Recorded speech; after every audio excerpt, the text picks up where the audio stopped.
it's rather incredible how I keep doing the same thing over and over again. But anyway, um, so where were we? We have these four forces in nature, right? So we have electrodynamics, we have the strong nuclear force, we have the weak nuclear force, and we have gravity. What happens is we want to understand nature at the very smallest of length scales. We want to understand it at all length scales, and we also want to understand it at very small length scales. And as we know, if we go to very small length scales, funny things start to happen, and we need to take quantum mechanics into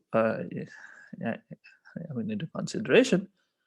Quantum mechanics and electrodynamics go very well together. We have this formulation of you know quantum electrodynamics in terms of the language of fields, quantum fields, and you have learned that in your field theory class.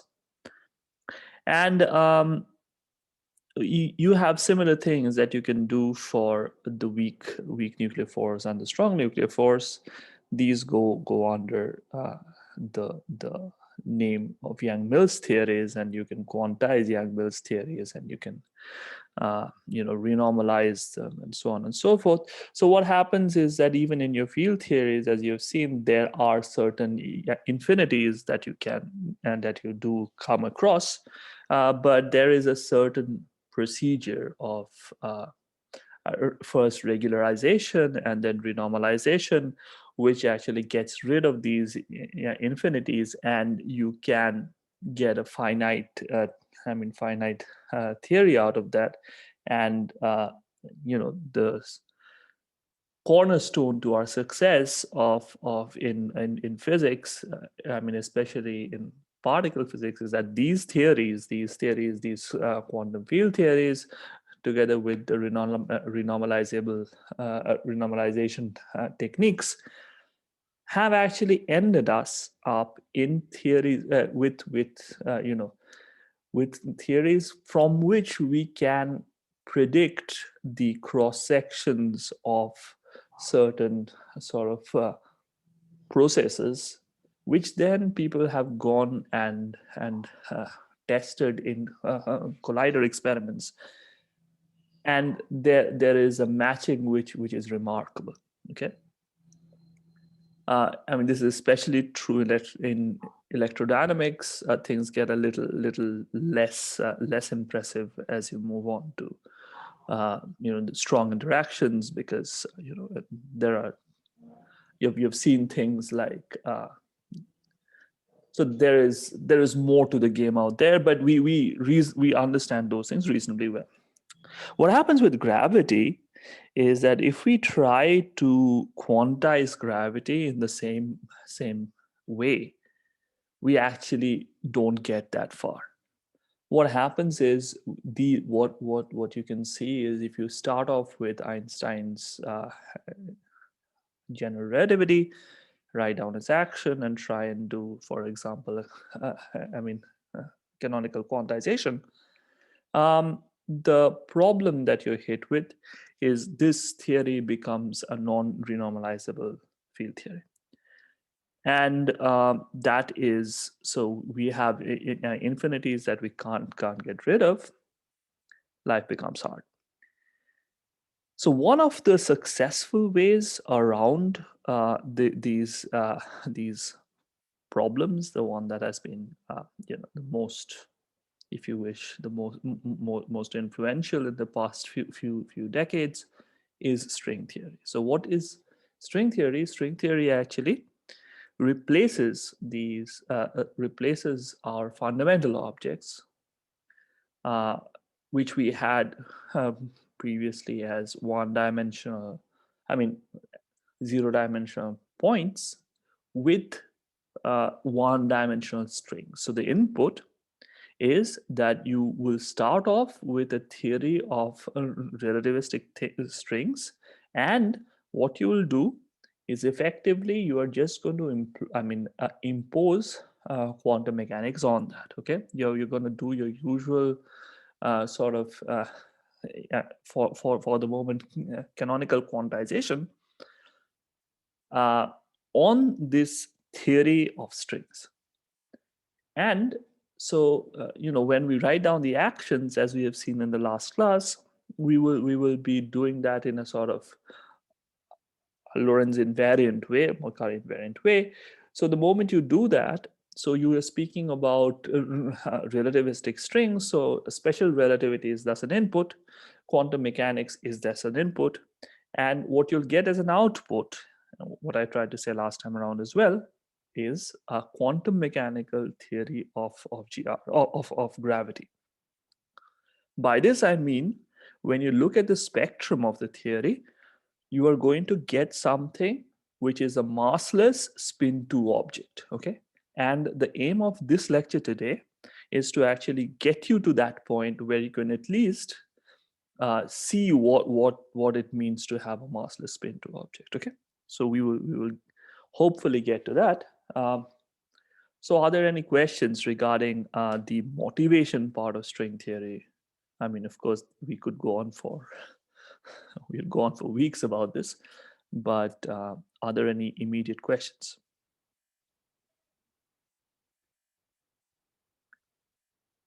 All right, if there are no immediate questions, what we will do is we will move on. So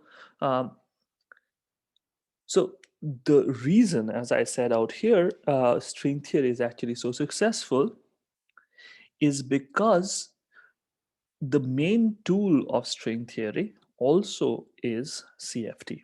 So two-dimensional string CFT will arise on the world sheet of the string, and today, first we will see how we get that. Okay, so that's our first goal today. So we remind you. I mean, I remind you of the point particle action that we did before. And there were two things which was a little problematic about this action. One was if I wanted to take a massless limit, seems a little weird to do that because the mass sits out in front. And the second thing is that if you want to quantize this action, there is a square root here. So it gets hard to sort of, quantize something with square roots. So what did we do? What we did is we wrote down another action for this. Wrote down another action which now gets rid of both these. Mm, both these issues. We have introduced an extra field E called the iron bind, and so for example, what you can do is you can write down the equation of motion for the field E, plug it back into this second action, and you can retrieve the first action from here. Okay, so so that is good. So we have an action without square roots, and this effectively also describes our straight our point particle. We'll be doing a very similar thing when we're speaking about strings as well. The other thing that I needed to point out is even though the action of the string, it seems that in d dimensions there will be d degrees of freedom. Actually, that's not so, and that is that for example, you can try and see that by looking at what the Hamiltonian is. So if you write down the generalized momenta and from the write down the Hamiltonian of the theory, you'll find that the Hamiltonian actually identically goes to 0. This vanishing of the Hamiltonian is a consequence of this reparametrization invariance of the world line action, and also gives rise to this mass shell condition of p squared plus m squared equal to 0. And so this essentially means that your particle has to move in in a time-like or a null direction. Very good. So that was for the point particle, and we are going to do a similar thing for the string. Okay, we are going to look at a closed bosonic string By bosonic, I'll mean that the fields that live on the world sheet of the string will only be, only be bosonic strings, and we'll not look at any fermions at the moment. I'll say a little bit about fermions just at the end. All right, and so what do we have here? So just a second. Yeah.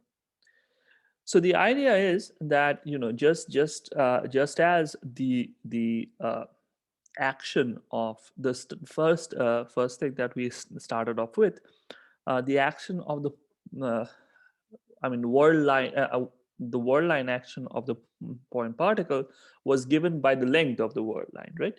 So here, we, instead of a world line, we have a world sheet. It's a two-dimensional, surface that has been swept out by the string, and so the action will now be given by the area of the world sheet. Okay, so this is what is called the Nabu-Goto action, and here this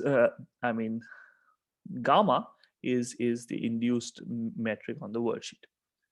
Okay, and the T appearing in front is also, so this is the only free parameter that you have in uh, the free string. So T is also equal to 1 over 2 pi alpha prime, where this can also be sort of parameterized by this, like you had the mass in front of the point particle action. This is the tension, or the mass per unit length of the string out in front of the string action. Very good.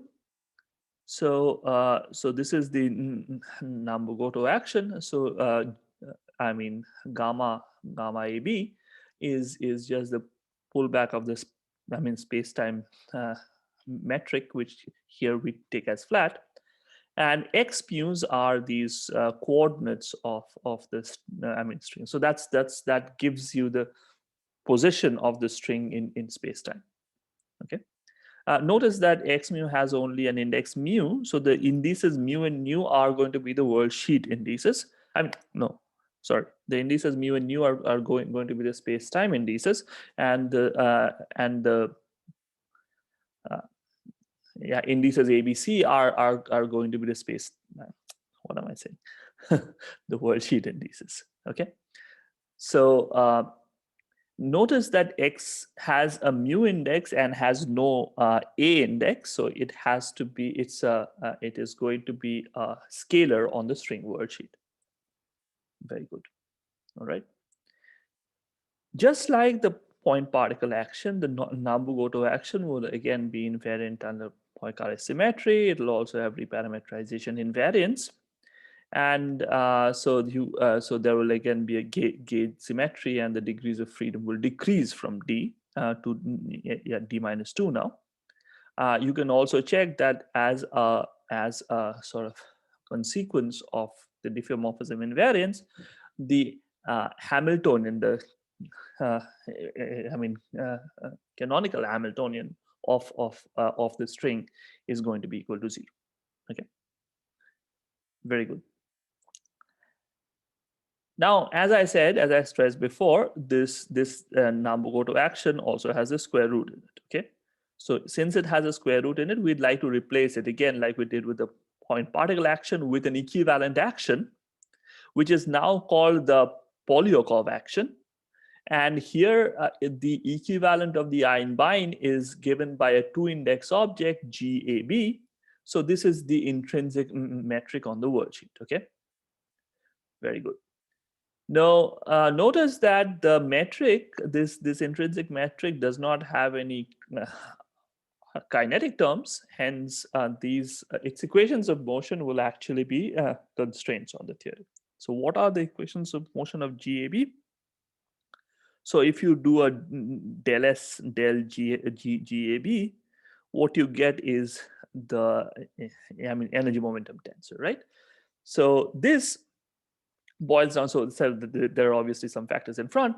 The fact that this, so the constraint of the theory will be the TAB, the energy momentum tensor of the theory being equal to 0. And you can obviously work this out. This is something that we have also done before. So this is just scalar on the worldsheet, right? So you can just treat it as a scalar, and this just means that there are d number of them. That's all. Okay. So for example, now you can plug in the solutions of so you can plug in, this is the equation of motion of GAB. So you can solve it and plug this back in here. And then what you get is you can actually reobtain the Nambu-Goto action in this way. This I would give you as a homework. This is appearing sometime at the end of the week. Okay. Very good. So what are the symmetries? Symmetries are, as you would expect, there is Poincare symmetry. There is also symmetry, as you would again expect, under worldsheet diffeomorphisms. Suppose you had a small, you chose to look at an infinitesimal diffeomorphism where sigma a, you mean sigma 1, sigma 0 is tau, and sigma 1 is sigma. Okay, so sigma a goes to sigma a plus xi a. Then you will, so the transformations of the fields then will be given by the equations that you have out here. Okay, so these are just infinitesimal infinitesimal diffeomorphisms. So now on so you can check that 5.112 is indeed symmetry of the action. On top of the Poincare invariance and this worldsheet diffeomorphism, what you'll also find is that the action 5.10, so the Polyakov action here, is invariant under Weyl transformations. Now what? So this is something that again that you are familiar with, but you can see that if the metric will change by the scale factor, then you can just, you can also look at the infinitesimal version. You can plug this in, and what happens is the Weyl factor will just go off between this GAB upstairs and the square root G here. Okay, so that's what happens. And this is, as you know from earlier, well, I'm not sure I gave this, but anyway, this is a feature of something which happens only in 2 dimensions. Okay, if you were to go to higher dimensions, then the factors here and here will not actually go off. So as an aside, you could have been thinking that why are we so again, this Weyl invariance is sort of central to everything again. And one of the, so you could have asked me at first, we had posited that in string theory you could start off, you start off instead of with points, you can start off with one dimensional wiggly objects, strings. But what happens if we actually look at things which are higher dimensional? Can we look at things like membranes and so on? One of the crucial things that happen there, as you can understand, so if you are looking at something like dn sigma instead of d2 sigma, then this Weyl invariance of this sort of an action will not hold anymore. Okay, so that is one of the reasons. Weyl invariance is not there in higher dimensions. As a result, if you're looking at a theory of membranes, then your CFT on the world volume will not be there, and then your hands are sort of tied behind your back as you're thrown into the deep end. So then you don't know what to do and you drown. So so that's one of the reasons why we do not try and quantize a thing with membranes. It's very hard to do. Okay, But for the strings, there's this great way out, right? So and we will see how exactly CFT will help us in this uh, in this venture, basically. Very good. So this has while invariance. Okay, so this has while invariance, and you can check this.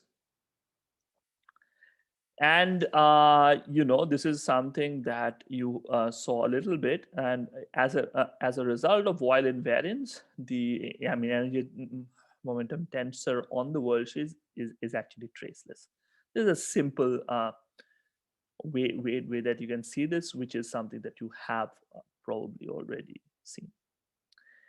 The last thing that I wanted to say is that if you were to look at the action from the Polyakov, if you were to look at the Polyakov action, then the equation of motion of x mu uh, is this. Okay, so this is the equation. These are the equations of motion, and now remember that there is no sort of so GAB does not have any sort of kinetic term. So this is a gauge symmetry which is happening, which is on the worldsheet. So we can fix a gauge. Okay, so we can fix a gauge, and so we need to fix a gauge, and what we will do is that we will take a very simplified form of this gauge, and we will take this GAB as being just the flat metric. So let's say a little bit more about this. Okay, as I say here, this can be simplified by a good gauge choice, and when we go on doing this, we will see that even when we fix gauge, there are some symmetries left over. And what we will see is we will look at a particular gauge called the called the conformal gauge, and as you can guess, when we fix this gauge, there will be some symmetry left over, and the symmetry left over is going to be a conformal symmetry. These will be the set of diffeos that can be undone by a Weil transformation. I'll say explicitly what that means. Okay. Now, as I'm saying, so GAB is a symmetric tensor. So there are three things to fix, and we can fix two of them by choosing that the metric is locally flat. Okay, this is something that can always be done in 2 dimensions. This is something that you can always do. Now, what we are going to additionally require is that this particular phi is actually going to be 0 in this gauge. Okay, so that means that GAB is just eta AB. So in that case, the Polyakov action now becomes very, very simple, and it just becomes a free, sort of D free scalar fields in 2 dimensions. Okay, as you can understand, there were these diffeomorphism symmetries, and there were these Weil symmetries. We have fixed a gauge, so these are not there anymore. Okay, so the worldsheet is no longer invariant under arbitrary arbitrary worldsheet diffeomorphisms or these general Weil transformations, but there is a special subset which still remains a symmetry of the action. So this is the set where so what do we have? So there was this. So the worldsheet diffeomorphisms were given by this, and the worldsheet Weil symmetry, the infinitesimal version, was given by this. So we are going to be left with a piece where this guy and this guy actually add up to give you 0. Okay, so let's see this. So we will so del xi of GAB plus del phi of GAB will be equal to 0. Okay, now you can just plug these two in, and then what we will see is that, so you have an equation like this. So this is just from here, and that's from there. Now, what is our gauge choice? Our gauge choice is GAB is equal to eta AB. So let's put this in. So this is an eta AB, this is an eta AB, and that is 0. And phi is equal to 0, so this term also drops off. What you get at the end of the day in that case is del A psi B plus del B psi A is equal to 0. And this should start ringing bells for you now. This is precisely what we had seen before in 2 dimensions. These are the the Cauchy-Riemann conditions. Let me rejog your memory again, rejig your memory. I'm sorry. So if you define sigma, plus minus in as tau plus minus sigma, and del plus minus as this, then this just simply implies that del minus of xi plus and del plus of xi minus is equal to 0.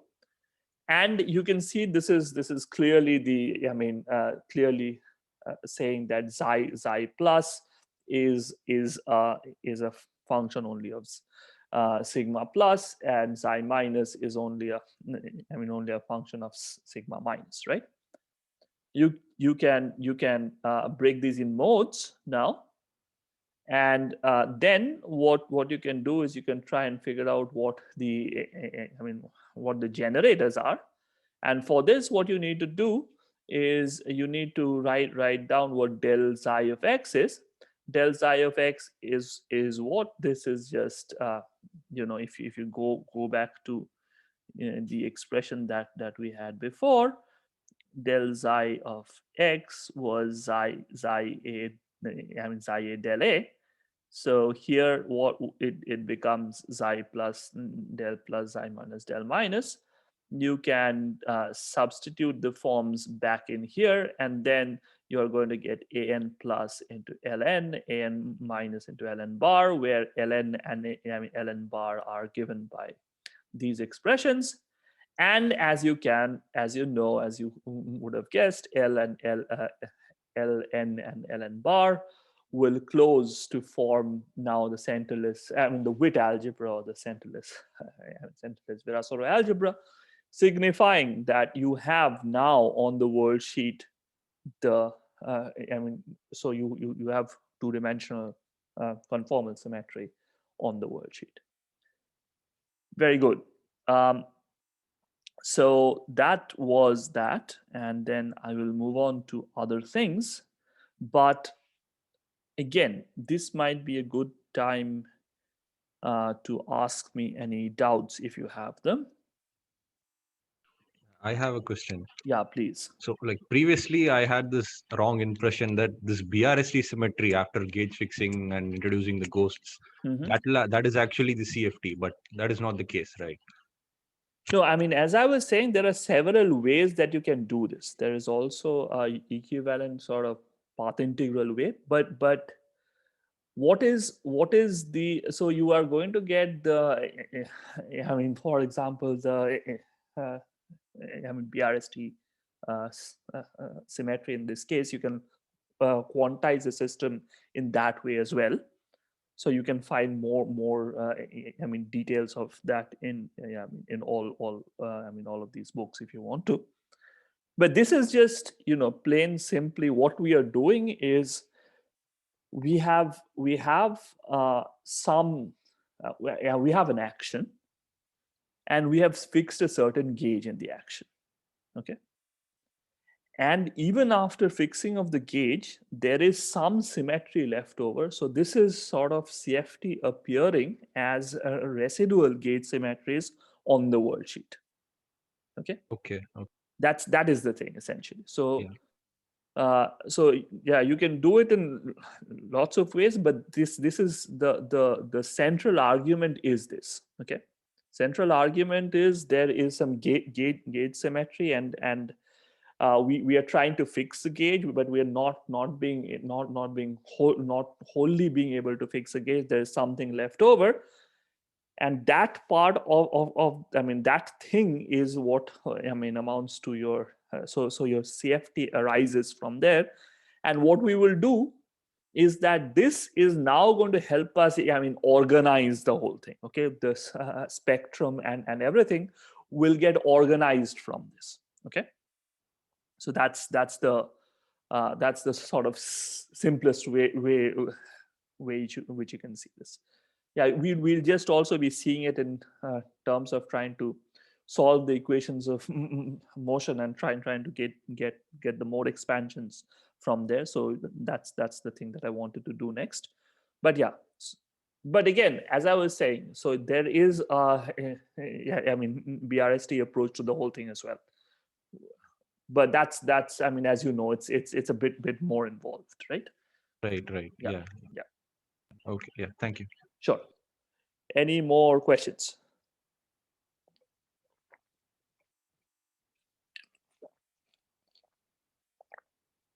All right.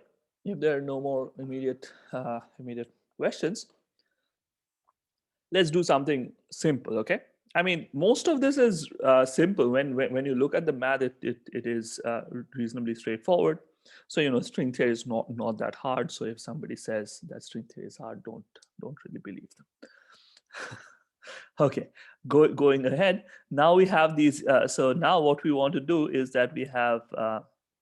So what did we have? We have these equations of motion here.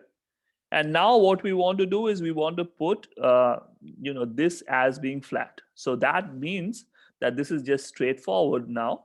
And the equation of motion in this gauge, after we have gauge fixed, is just del plus del minus on x mu equal to 0, which is essentially the wave equation. Okay, this is just the wave equation, and this splits into a left sector and a right sector. And so the left sector only depends on sigma plus, the right sector only depends on sigma minus, and you can so these can be expanded out now. These can be expanded out in a form like this. Okay, so what are we doing? We are expanding out this. So these, I mean, oscillators are alpha mu naught and alpha mu n, and that is what we are doing. Okay, so we just yeah. All right, and there is a similar I mean, expression of x mu r, which is where you replace alpha mu's by alpha tilde mu's and sigma plus by sigma minus.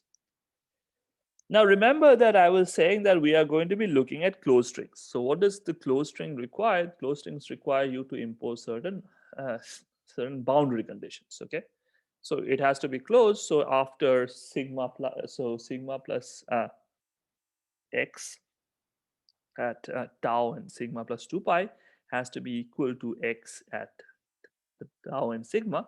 So if you just plug this back into I mean, into our equation here, you will see that alpha naught is equal to alpha naught twiddle. Okay, so now you just write if yeah, input these two things here and write down x big x mu. So the first term gives you this. So the alpha naught and alpha naught twiddle being equal means that you'll have a factor of 2, which is which will be sort of multiplying this, and you also have this rest of these guys, uh, for all the other ends. Okay, there are these left movers and there are these right movers, and they move. I mean, the I mean, exponents, one of them has a sigma plus and the other has a sigma minus.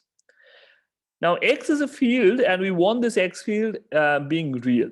Okay, if you want x being real, this will translate to the following things: that alpha mu n dagger has to be equal to alpha mu of minus n, and similarly for the right sector.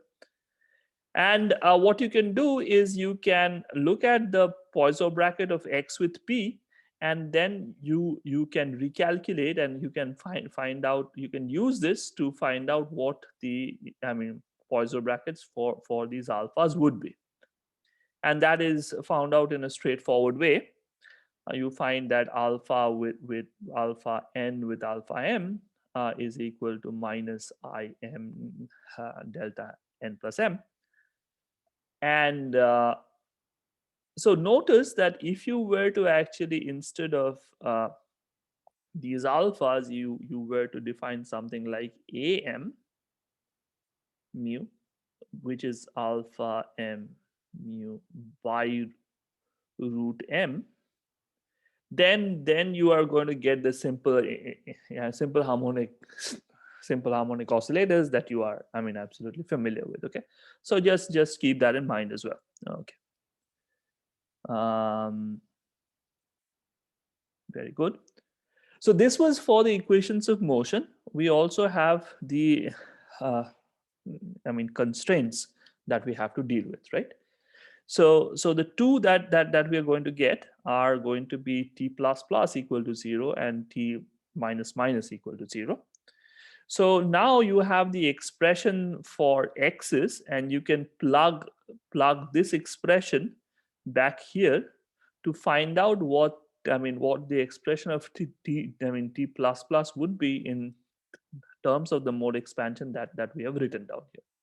Okay, so this is a straightforward exercise again, and you find that you can write t plus plus as some ln times e to the minus in sigma plus, and ln bar as some e to the in sigma minus, where these ln's now are given by these alphas. Okay, so just to just to reiterate what I'm doing, I'm not just writing down this as this expression. I am plugging in the fact that t plus plus is delta plus x squared, where I plug in what x is, and from there the expression that I get can be recast in a form like this, where ln's take the form where ln's are given by alpha minus m into alpha uh, m plus n. Okay, as you can see, t plus plus t minus minus equal to 0 just translates into ln and ln bar equal to 0 for all n. This is this 5.35 is what is called the Veracero constraint on the closed string.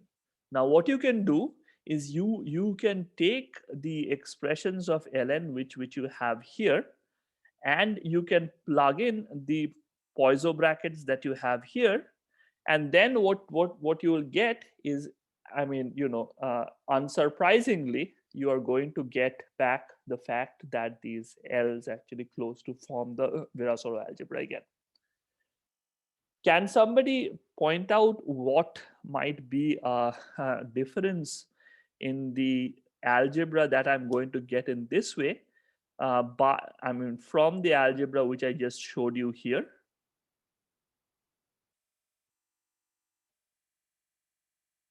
This is the usual Veracero algebra without this central term, right? Do you expect to get exactly the same thing here?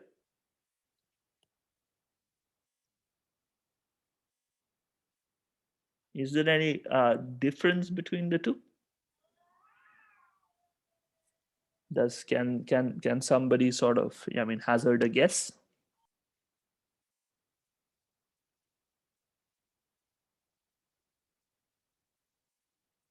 Is my question clear?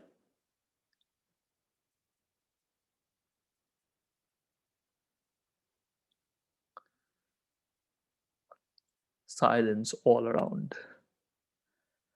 Hello guys, everybody sleeping? We should get the same, right, without the centerless.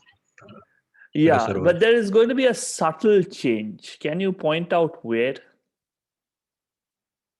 I mean, obviously, you guys need to sit and do it, and you might be seeing this for the first time, and it might be difficult for you to point out what is happening.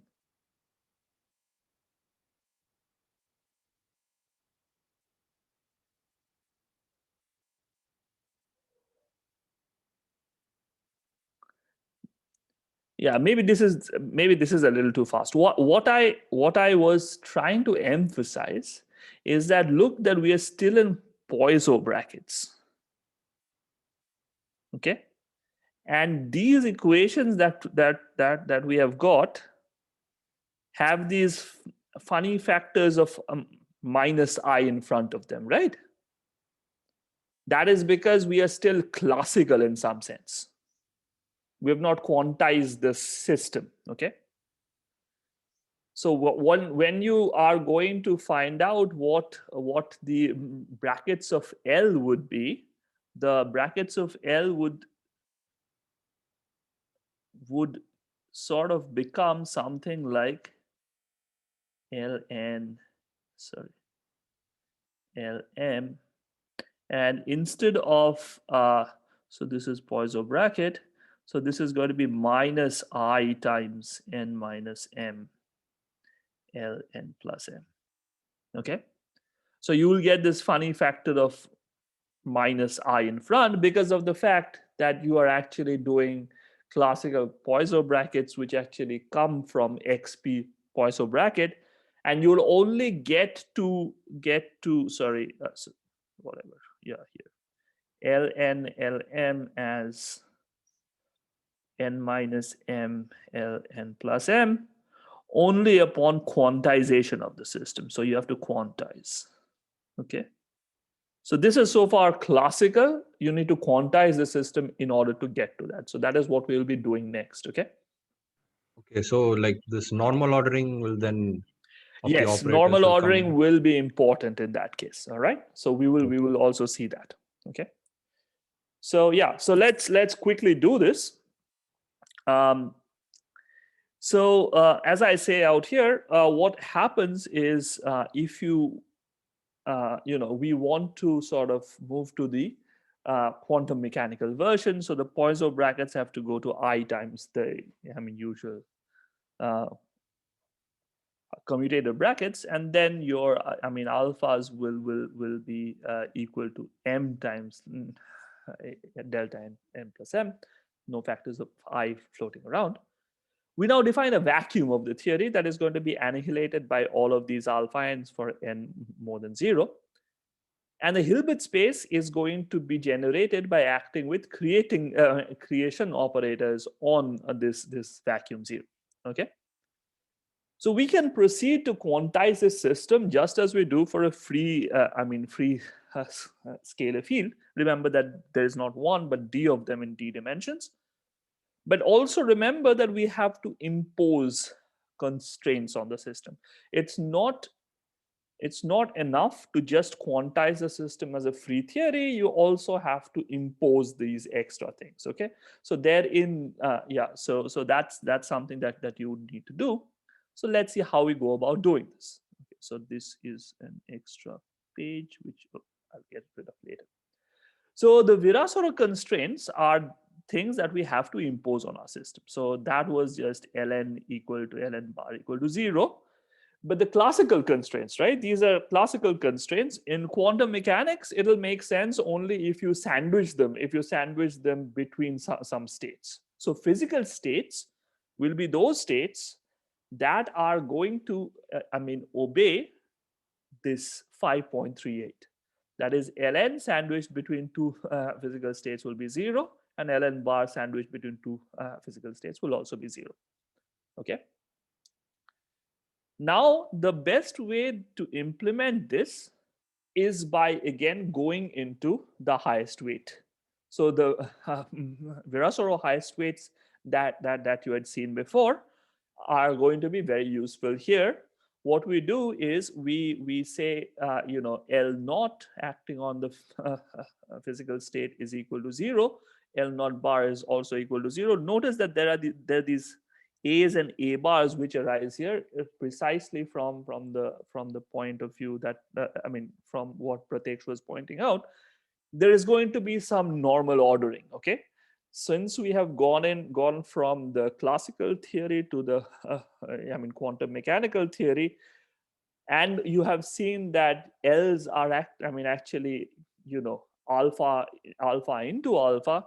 You need to order them in the right way.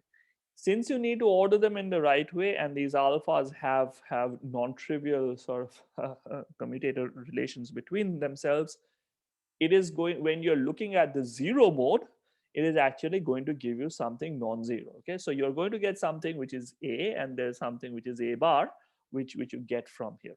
Okay, And you would also have these ln acting on physical states being 0 and ln bar acting on physical states being 0 for n more than 0. So you see, so if this is the, this is true. So for n more than 0, this just acts in this way, and that gives you 0.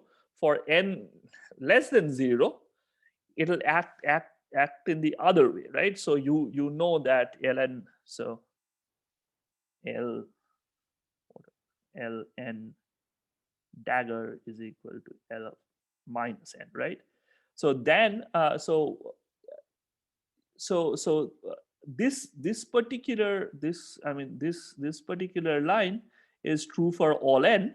And the reason why the highest weight thing actually boils down to this one, uh, gives rise to this one, is that you can also Hermitian conjugate this.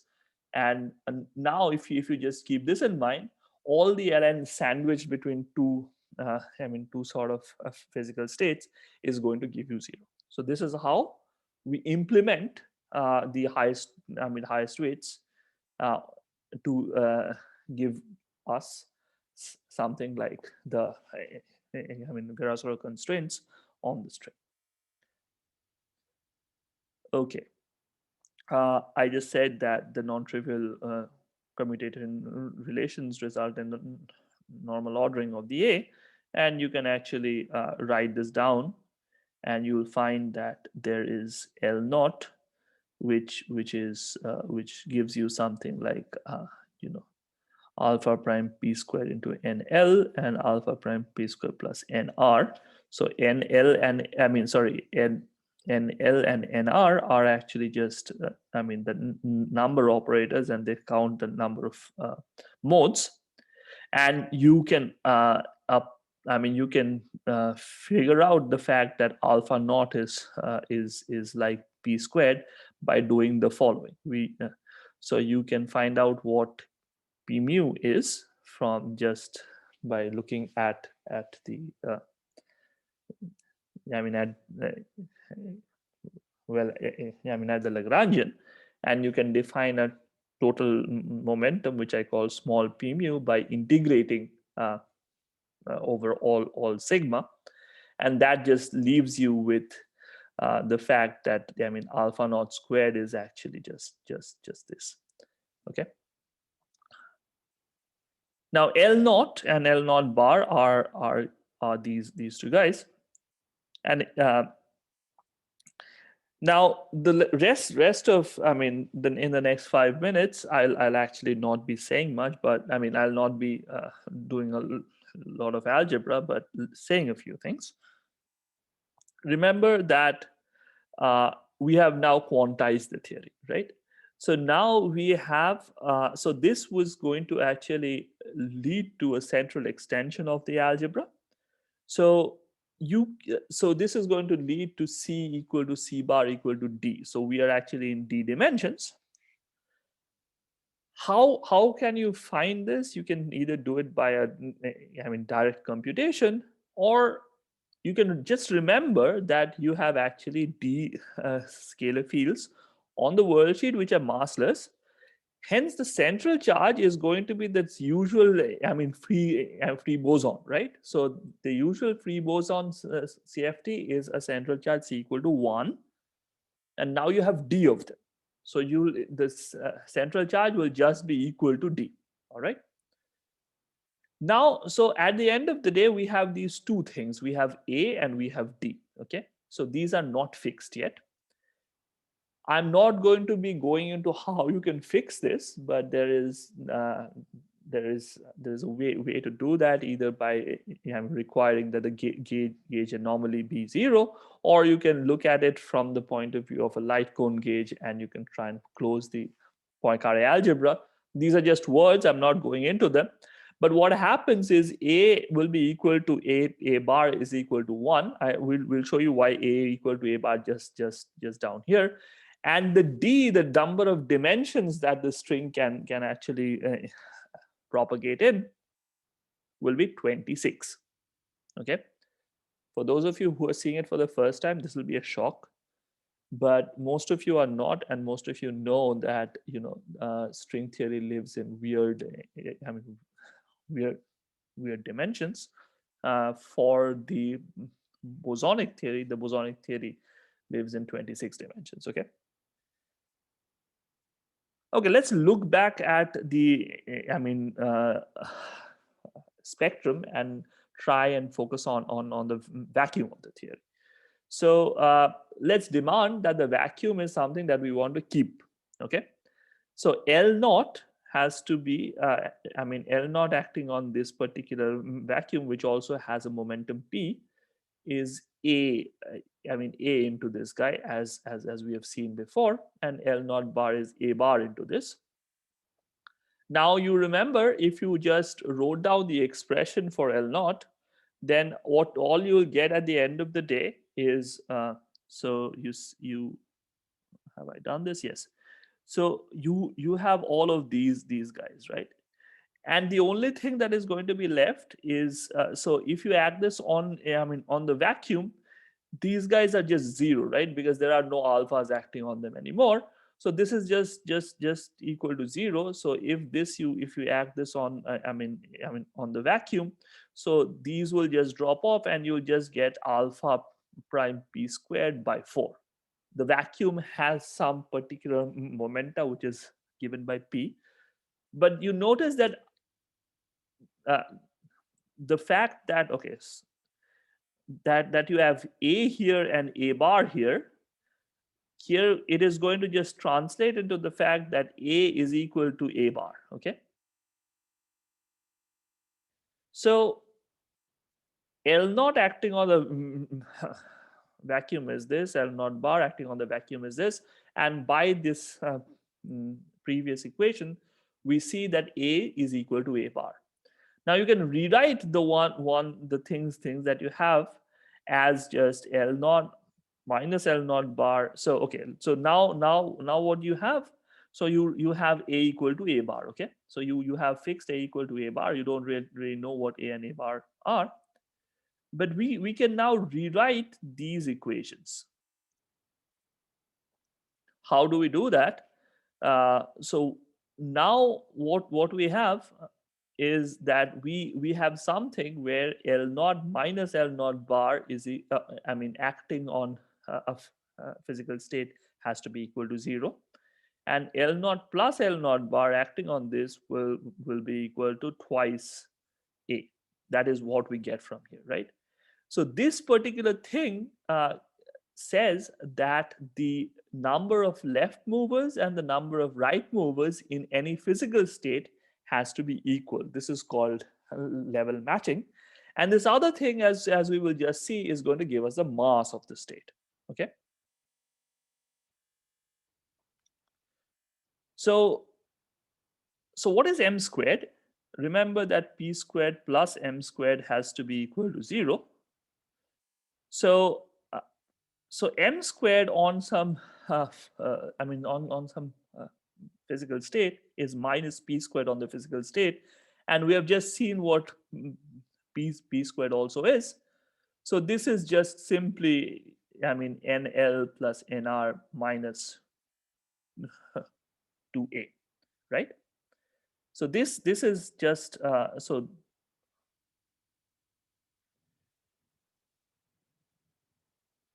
okay.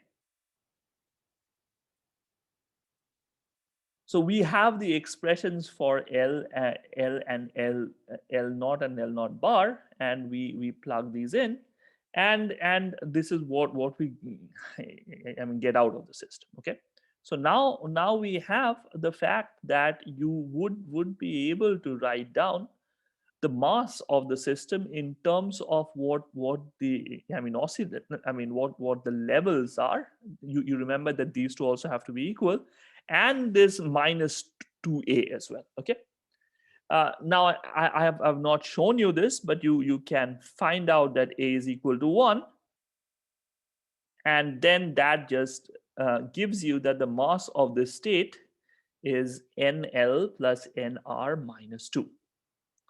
Very good. Now we said that the physical state, so the vacuum we said was a physical state in the theory. So let's plug in NL plus NR equal to 0. What you get is, so the mass of this particular state is going to be minus 4 by alpha prime. So the mass squared, remember, mass squared of a state being negative. So we have the vacuum of bosonic string theory having a negative mass squared is being is a negative mass squared object. This is something that is called a tachyon, and this is one of the reasons that we have to actually move beyond bosonic string theory. It is not a consistent theory, and we will have to add fermions, and we will have to move to superstrings. But before we do, I mean, we are not doing that in this lecture. I just wanted to show you something else. I mean, show you the thing that I had promised at the beginning of the lecture that I will show you. So you look at the next level. This was the ground state, right? Now you're looking at the next level. So the state at the first excited level is what? You're going to act some alpha on this state, right? So you're going to act, I mean, alpha -1 on the ground state. Now remember that by this level matching condition, the constraint that we have, if you put 1 alpha, then you'll also have to put, if you're going to put something on the left, you'll also have to put something on the right. So there has to be an alpha twiddle as well. Okay. So you have this state, which is alpha -1, alpha tilde -1, acting on the ground state. This has some indices mu and nu. And so you have to have a sort of polarization object, I mean, polarization, I mean, two tensor in front of it, like you do for the usual photon and so on and so forth. So you have to do this. Clearly, if you look at the mass squared of this, the mass squared of this is equal to 0, right? So what is the mass squared? Remember, the mass squared is NL plus NR minus 2. So this is 1, that is minus 2. So that is equal to 0. So the state at level 1 has vanishing mass, okay? So you are also going to get, I mean, other things like, so L1 acting on this, sorry, let me just do this. So you are also going to get L1 acting on 1 is equal to 0, and L1 bar acting on 1 is equal to 0. And if you plug in the forms of these guys, you're going to get further restrictions on this xi mu nu, zeta mu nu. Again, it's a reasonably straightforward exercise. Maybe I'll try to give this as homework to you guys, that you can identify the symmetric traceless part of this object with the graviton. I mean, by that I mean the quanta that you are going to get if you assume that general relativity, you would be able to quantize general relativity and get some object out of that. So this can be identified. I'll try to make sure that you guys actually see this in the homework which I set out. I've shown you that this is massless. This is massless already, and you'll also be able to show by the restrictions you pose from here, that the symmetric traceless part of this object is going to be identified with the graviton. You obviously know that the fact that the gravity has an infinite range. It goes Newton's law goes like 1 over r squared. So you know that can only happen for massless objects like light, and gravity is something which which is also going to have something, the quanta of quanta of gravity, the graviton also has to be massless. I've shown you the fact that the state that you get out of string theory is massless. The fact that its spin 2 can be sort of is hidden in the fact that you have two indices here, mu and nu, and so that's in a sense what I was out to show you. So what we have seen is that we have then uh, uh, graviton in the theory of strings. Now let me just hammer home the point is that this is something that we were not out to do, right? In the sense that what we started off with was a simple string, right? We had started off with a simple string and we just applied to it the laws of quantum mechanics. General relativity where was nowhere, input into the system. But what you find is that by inputting quantum mechanics and the special theory of relativity, the theory of strings naturally generates for you a massless spin 2 object. And this is a big surprise. This is a huge surprise. So this theory of strings actually turns out to be a quantum mechanically consistent theory of GR. You'd ask me that, your vacuum has negative mass squared. So how can it be consistent? For that, you need to add supersymmetry into for that, you need to add fermions and you need to move to superstrings. Unfortunately, the ambit of the course. So we are not quite in a place that we can actually go there. But at least I wanted to give you a flavor of how CFTs are sort of instrumental in organizing this, right? You can see that the organization of the states of string theory are going to be through through CFT, and yeah, you can think about scattering of strings and so on and so forth, and everything is going to be based on CFT basically. So that was the thing that I wanted to say for string theory. I know that it probably is a little, a little bit of a stretch for you all to understand everything out here, but at least the flavor should be there. That one of the main applications of what we are doing is, to this very strange place. It seems that so CFT is very central to the understanding of quantum gravity. Okay, so that was a lot of words, a lot of equations, and frankly, I didn't believe that I'd be able to finish this, but I have. If you have any immediate questions, I'm happy to try and address them. If not, yeah. So, are there any immediate questions? Yeah. So this conditions. So, yeah. Yeah. Yeah. I had a question. Yeah, please. I mean, just the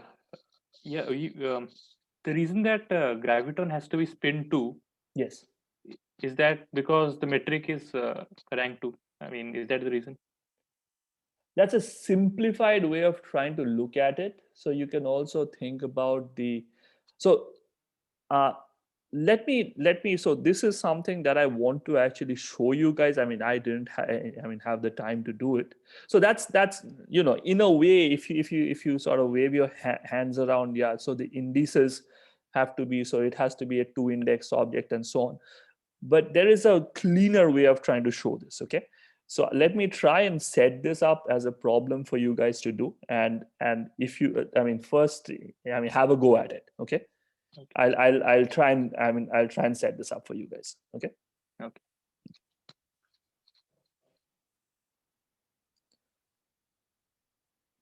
Pratesh, you had something to ask. Yeah, this conditions on this physical state, that the expectation value of ln bar should be 0. Yeah, that is the analog to the Gupta boiler method, right? Where you that's have right. this Yes. That is what I was saying last time around as well. So it's very similar to what the Gupta boiler thing is. Okay. Yeah. Yeah. Any more questions?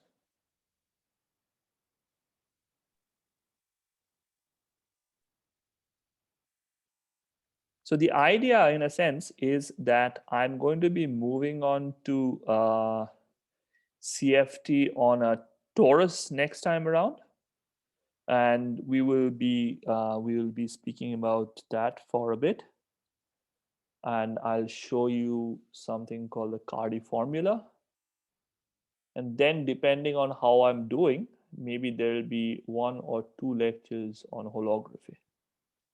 I had grander plans, but of course, grander plans don't really materialize.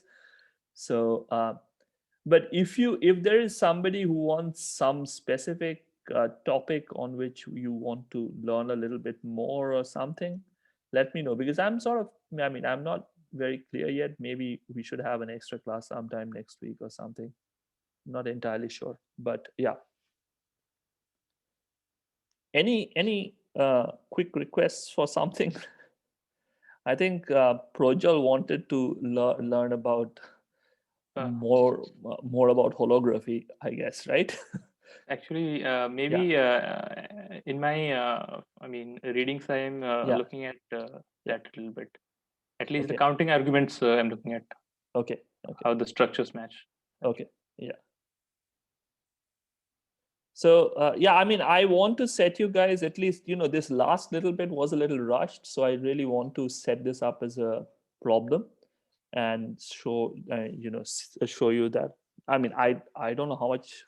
Yeah. So I'll try and set this up. Setting it up is a little bit of a trick, but let me see if I can do that. So just to show you that this massless, object is what you want.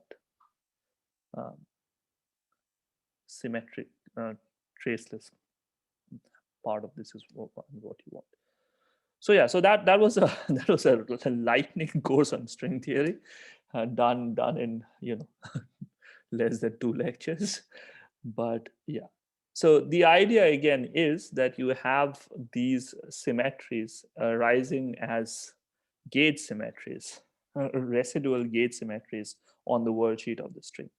So this is removed from the examples of of the Ising CFT or something like that, which actually is trying to address actual systems. So that those are not gauge symmetries. That is actually space-time symmetry. So you have to distinguish between the two, in the sense that the things that we were doing earlier was a sort of manifestation of what would have happened if a field theory had some extra symmetries, right? Now what is happening is that the world sheet is not really something, it's happening on the world sheet. So this is going to be gauge symmetry. So the main distinction between the two, if you wish, of the earlier things that we were doing was we were looking at the same thing from the point of view of physical global symmetries earlier, and now in this case, in the last 2 lectures where we have been looking at string theory, these are actually gauge symmetries which are appearing on the worksheet. This is going to take some time to go in, but I hope at least this point I've put this across. I'll try and upload my notes as soon as I can. Okay. Sir, is this feature of having a spin to massless field, spin to traceless, spin to symmetric and massless field. I mean that. Can't we have such a field in a general CFT? And this so special that it has to. It is believed that it has to appear in only such settings. I didn't quite get what you were saying. So what is happening is that whenever you make things, so you are I'm saying that in a regular CFT, can't we? Is there no regular CFT in which whose spectrum has such a field, like spin to massless kind of field?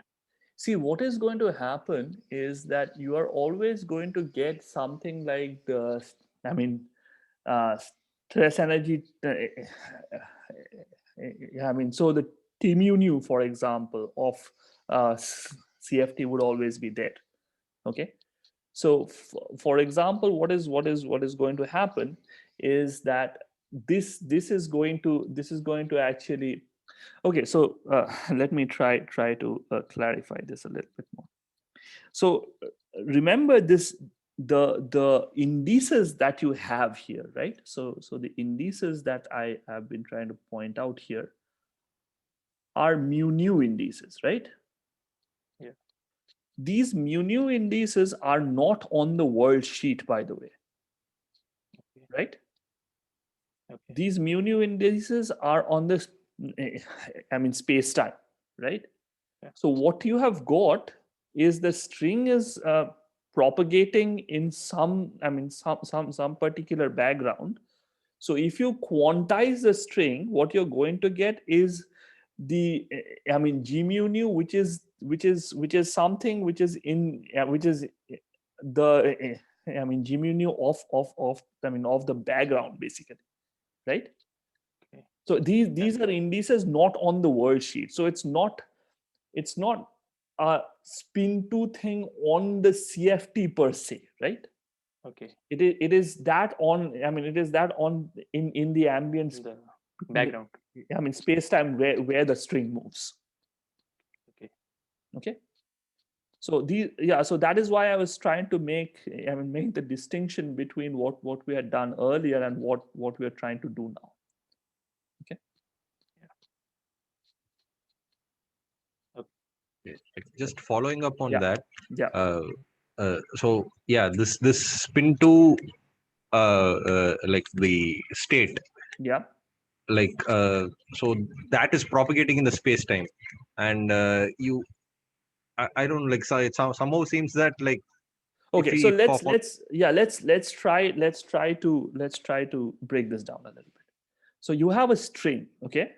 You have a string that is going to propagate in some particular background, okay? Now the modes of the string, so you can think of, you can think of a classical, big string, basically, okay? And you can think of the modes of the string, okay? So there is the, I mean, a vacuum, if you wish, where the string is like this. So you can pluck the string, so it goes like that. And then you can do more and more higher and higher things. It can go like this, then it can go like that. So all of these modes, what is being said is that all of these things are what the particles, if you wish, of the background are. Okay, everything follows from the string itself. You need to quantize the string, and you need to quantize one string, and that gives you an infinity of these guys. But the modes are in the world sheet, right? The modes are of the string, right? String can sweep out a world sheet, that is fine. All we are doing with the world sheet is trying to organize this, okay? Okay. So these sort of particles that you have are going to be particles in space time, basically. Okay. Okay. So for example, if you looked at some sort of, yeah, okay, this is going too far. So you can, so there are certain, so the string actually picks out what sort of backgrounds it could move in. So in a sense, the string is going to is the most sort of fundamental thing that there is. So you started off with one string, and the rest of the thing you just get. Okay, so what you would get out here is you're going to get the massless spin 2 object. You're going to get so this is for the closed string. So you could also have open strings in the game. Okay, so if you do that, you'd be able to get your gauge fields from there. So all sort of fundamental objects. So for all your four fundamental forces, the quanta of these is going to be generated by the string itself. Okay. Okay. Okay. So this massless mode won't be there in open strings. Like this is only for this. No, the strings. massless mode will also be there in the open string. But there remember, I mean, there you know, what is going to happen is due to the boundary conditions, you are not going to get both left movers and right movers. You are just going to get one set of these alphas. Okay. And if you get one set, then your first excited state will be something like, you know, let's call it 1 is going to be something like, you know, E mu into alpha minus 1 mu acting on 0. So this you can see is much more like a gauge field, right? Yeah. Like, yeah.